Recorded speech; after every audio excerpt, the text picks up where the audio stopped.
estamos começando o 19º programa da série Paulo Freire na Escola da Vida. Você já entendeu que esse é o penúltimo programa dessa série, que vão ter ao todo 20 programas. Os outros estão disponíveis no site do Instituto Paulo Freire, né, na EAD Freiriana. Né?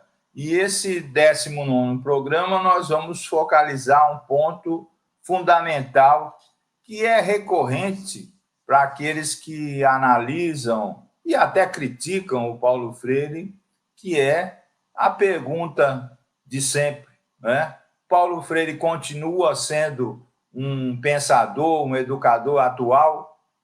As suas teses, os seus insights, as suas descobertas continuam atualizadas nessas primeiras décadas do século XXI, e tem diversas maneiras de se olhar isso. São muitas, são múltiplas, e uma delas é sempre perguntar se as suas teses, os seus conceitos, as suas perguntas, as suas descobertas, né, continuam válidas na prática educativa hoje e para frente.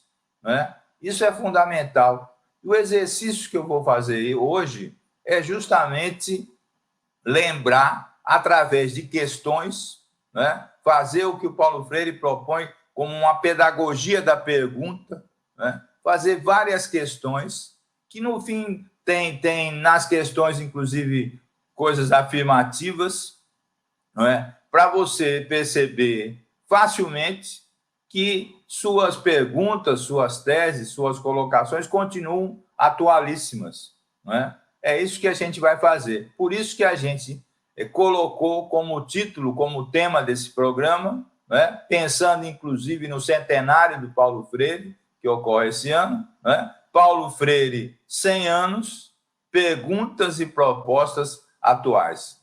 Bom, eu vou então delinear algumas perguntas e você então vai raciocinar comigo, pensar comigo, se essas questões são atuais. Né? Se essas questões forem atuais, que significa que o Paulo Freire continua sendo um pensador com o qual podemos contar para a nossa prática educativa, seja na escola, fora da escola, em todos os momentos. Né? Veja essa primeira pergunta. Como o diálogo impacta a aprendizagem?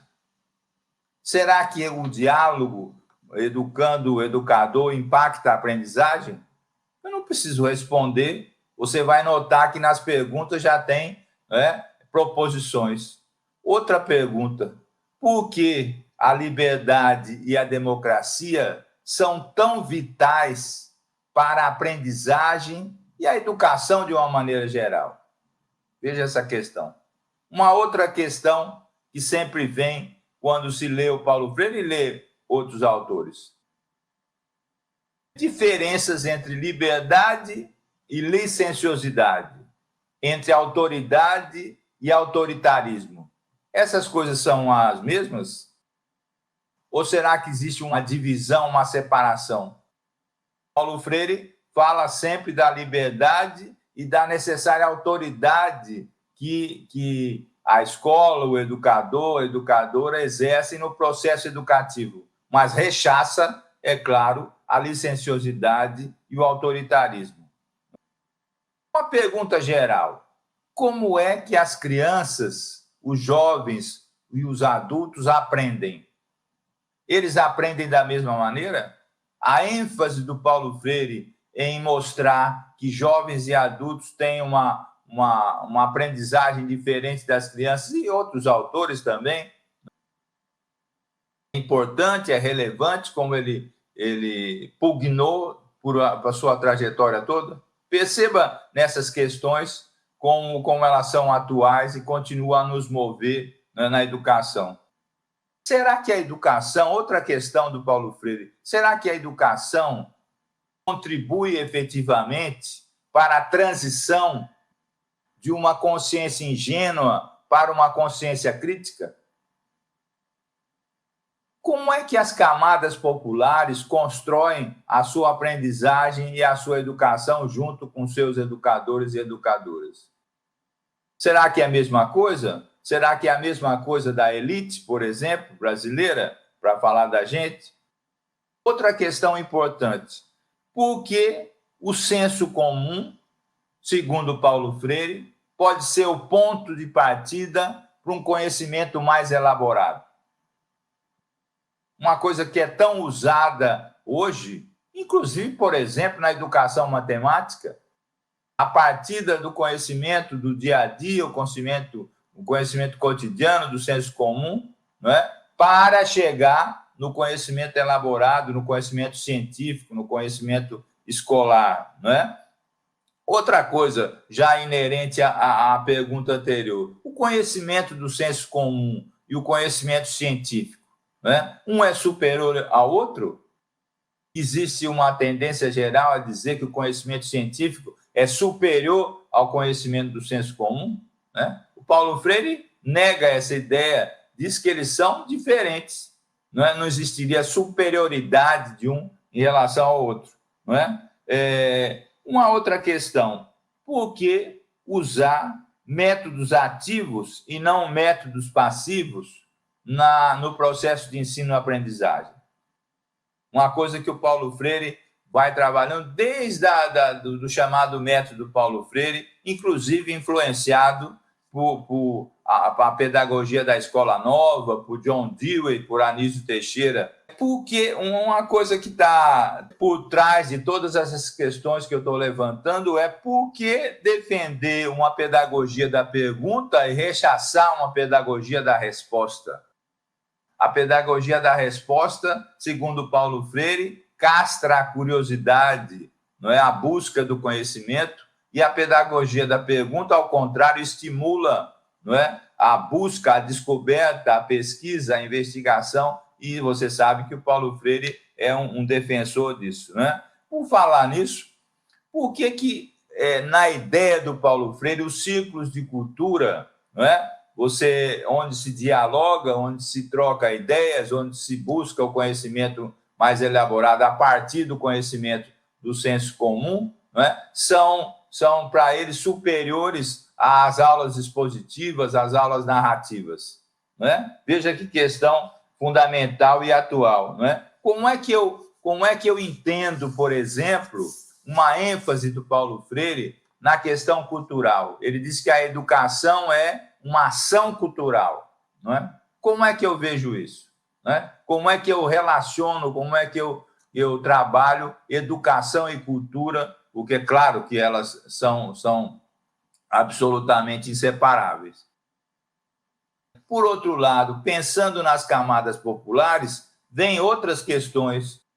Qual é a importância de você construir com elas, né, o educador, a educadora, né, uma pedagogia do oprimido e não uma pedagogia da opressão, né? Você sabe que o Paulo Freire pensa isso ao longo de toda a sua obra, e a Pedagogia do Oprimido é um livro explícito sobre isso, né? Dentro disso, dentro da própria Pedagogia do Oprimido e da obra toda do Paulo Freire, ele diz que a educação não se separa da política. Por quê?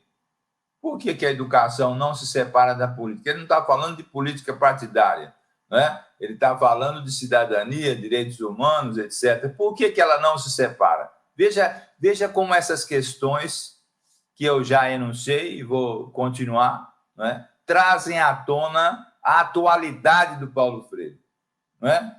Basta simplesmente a gente entender que se essas questões são pertinentes, se essas questões são exequíveis, são questões que precisam ser respondidas, que não foram respondidas adequadamente ainda, não é? O Paulo Freire mostra a sua pertinência, a sua atualidade, a sua prospecção. Ou seja, vamos continuar desvendando essas perguntas na prática educativa. Uma outra que nunca quer calar: quem é que educa o educador, a educadora?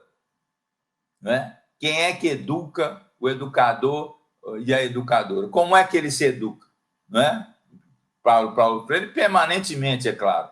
Dois autores, por exemplo, dois pensadores, influenciaram muito Paulo Freire, especialmente no trabalho ligado aos países de língua portuguesa da África, né? Um foi o Amílcar Cabral, não é? E nesse mesmo caminho, o Paulo Freire traz para o seu raciocínio algumas teses do italiano Antonio Gramsci, não é? Como é que esses dois autores, que são tão importantes, influenciam algumas mudanças no pensamento do Paulo Freire a partir dos anos 70 e particularmente a partir do trabalho na África, não é? Uma coisa desde o começo da proposta do Paulo Freire, e tem muito a ver com os nossos dias, não é? É porque o personal e o existencial, não é?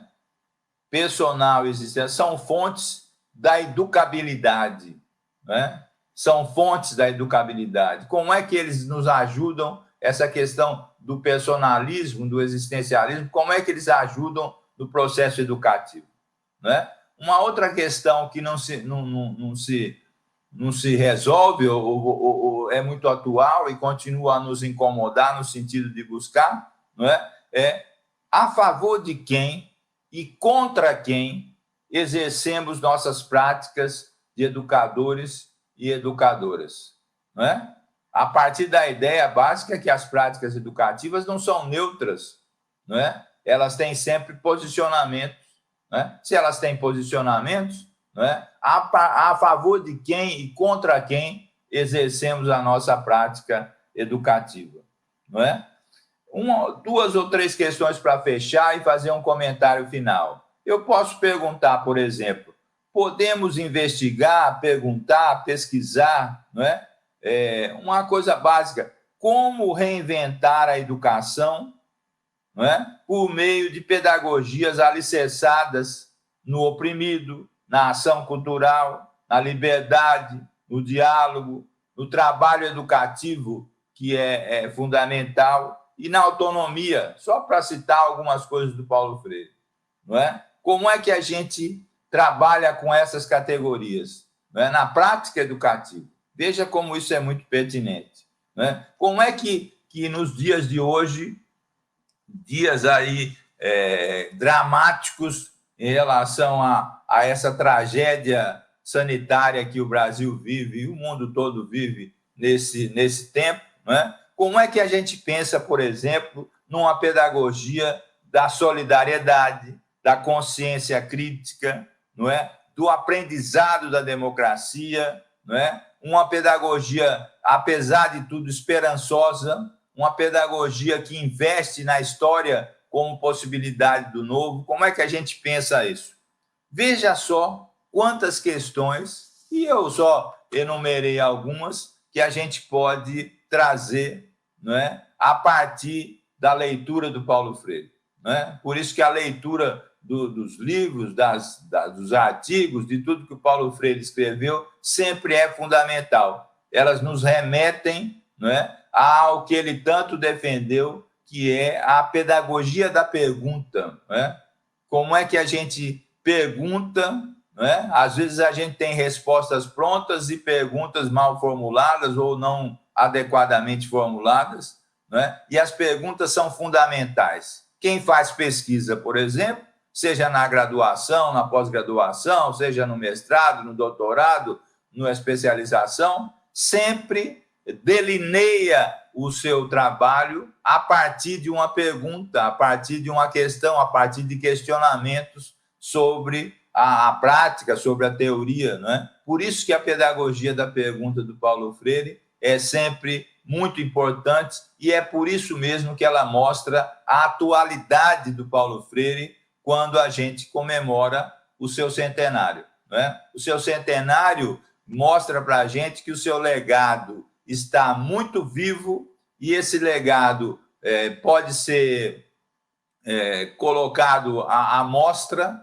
através das questões fundamentais que o Paulo Freire foi trabalhando ao longo da sua obra prática, da sua obra escrita. Eu agradeço muito o acompanhamento nesse penúltimo programa da série Paulo Freire na Escola da Vida, e na sequência, né, logo mais vem o 20º programa para fechar essa série, Paulo Freire na Escola da Vida, e aí você vai contar com 2 séries. A primeira, Paulo Freire vivo, São 30 vídeos, foram 30 vídeos. E essa que está se encerrando no próximo vídeo, né? Mais 20 vídeos. Ao todo, você vai ter 50 vídeos sobre a obra prática e teórica do Paulo Freire, para cada vez mais ressaltar a importância desse educador, que é destaque no mundo todo, né? E que nesse ano completa o seu centenário.